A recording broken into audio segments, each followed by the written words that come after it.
folks, Jonathan here. Working on the 39 today, but it rained real hard and it slacked off now, but I figured I'd try to do something that I've been wanting to do for a little while. I'm going to do a little first start video here on this Rambler engine. And this is one that I picked up a little while back that came out of a car that was being upgraded. In other words, they decided to take this stuff out, engine, transmission, rear end. It's got a torque tube drive. They took it out to put, I think, an LS in, if I'm right. This was a Rambler wagon. It's 195 cubic inch, or not 195.6 cubic inches, what they go. Economy 6. Now, one thing about this one, it's supposed to be a good engine. It's supposed to run. I have no clue. We're going to find out here shortly.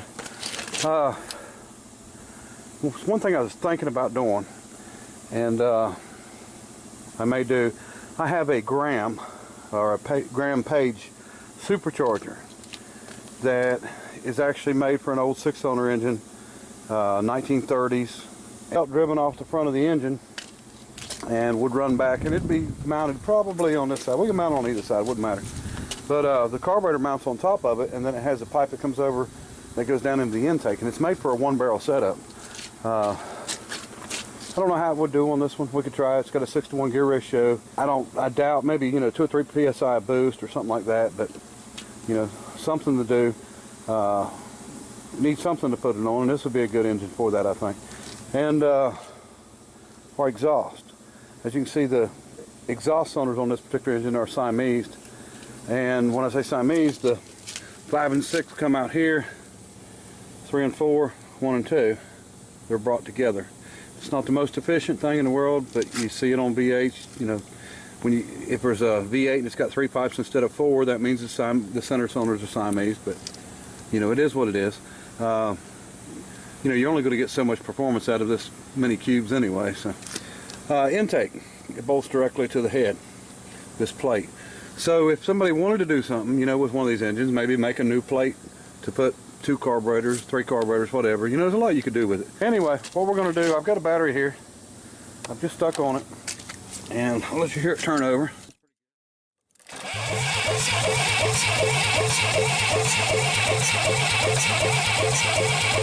Almost has a weird sound to it. I hope it ain't a knock or nothing, but it is a weird sound. But I'm lucky with engines that are greasy and dirty. This engine here is not greasy and dirty. It's painted, so that might be a no-no for me. You never know. So anyway, what I got to do now is get a wire to the coil, get some gas, see what we can do. We might try to run it off the fuel pump. I don't know. If we run it very long, we can put water to it. It's not a problem there. The water pump's still hooked up.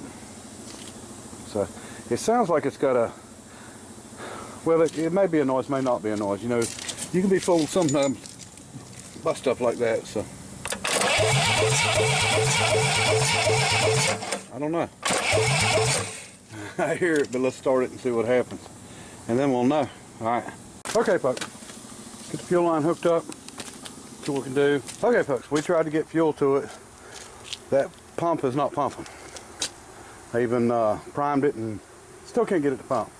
So I don't know if it's bad and needs rebuilt what, but I don't even know for sure that they had it hooked up. It could have been an electric pump in line also. So anyway, we're going to go to the our gas jug and mount it above it here.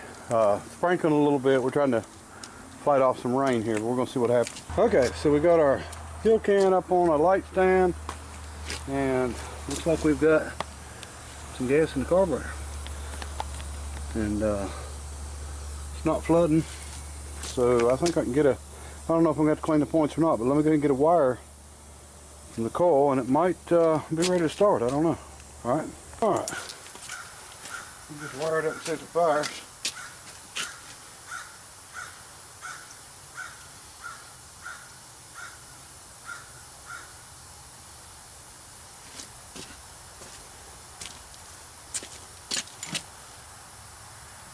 No sparks. That tells me the points are not closed.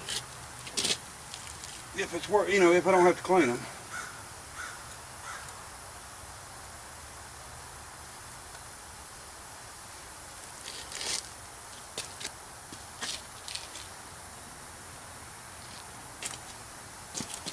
Alright, let's pull the coil wire and at least just check and see what we got.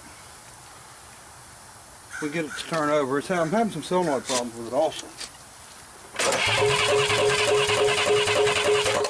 I hear it sparking, so let's just see what happens here.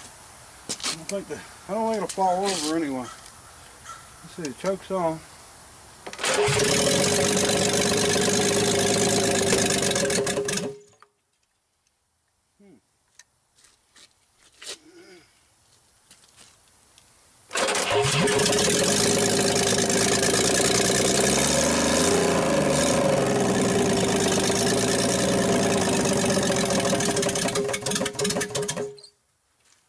I hear it, it's hammering like crap. It's knocking hard. You ever buy an engine, they tell you it was good? You know, I checked the oil, it's full, so you could tell that that's not something that just started, that's something that's been there.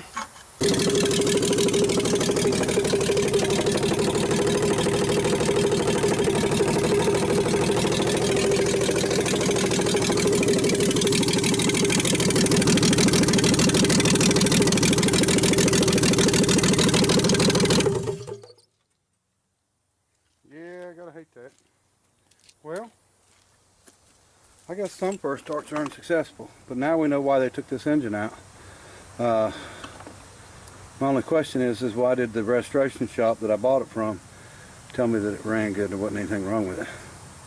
So, you know, that's not anything, you can tell by that noise, that's not anything that just happened, that's something that's been there.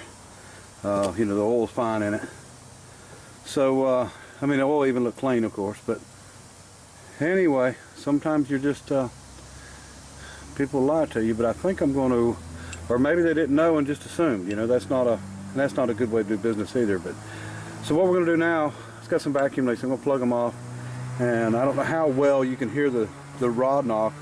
It sounds like a spun bearings, what it sounds like, but I don't know how well you can hear it on video. So I'm going to try to get it idled down some, and maybe where it's more distinctive and you can hear it. I mean, you know, what's the worst going to happen? It's going to blow up, and I don't think this is going to be worth saving. They're too, you know, too easy to find and too cheap to buy to worry too much about it. So anyway, for educational purposes, let's get the vacuum lines plugged off.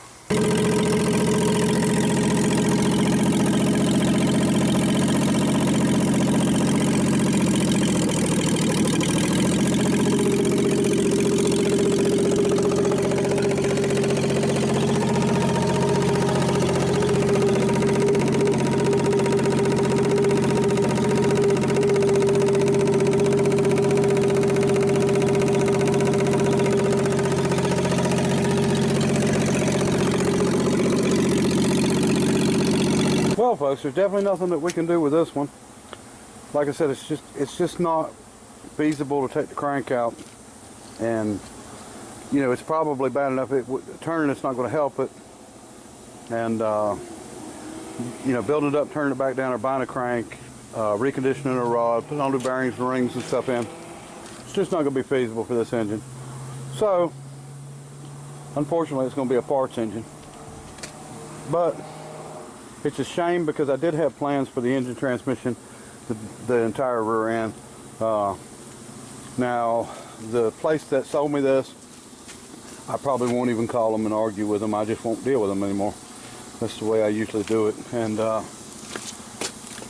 you know, it's a shame because I hate to see, you know, I hate to see them get junked, but you know, there's nothing we can do with it.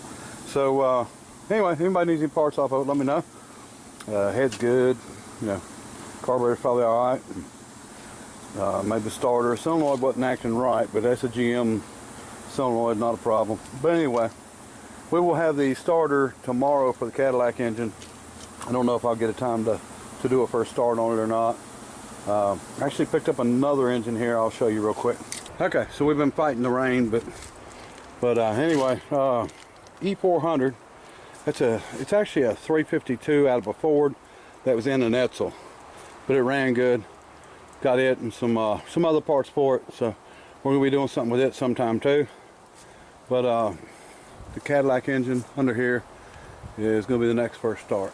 All right, well, like I said, can't win them all. And you know, like I said, it wouldn't be so bad if I was told that they didn't know anything about it or they wasn't sure. But you know, they told me it ran great, so not complaining, just the way it goes. Not the first disappointment, won't be the last for sure. So anyway, appreciate everybody watching, and let me get back to work on the well, if it'll hold off raining, I'm gonna work on the 39. If not, we're in the shop on the 31. All right, bye.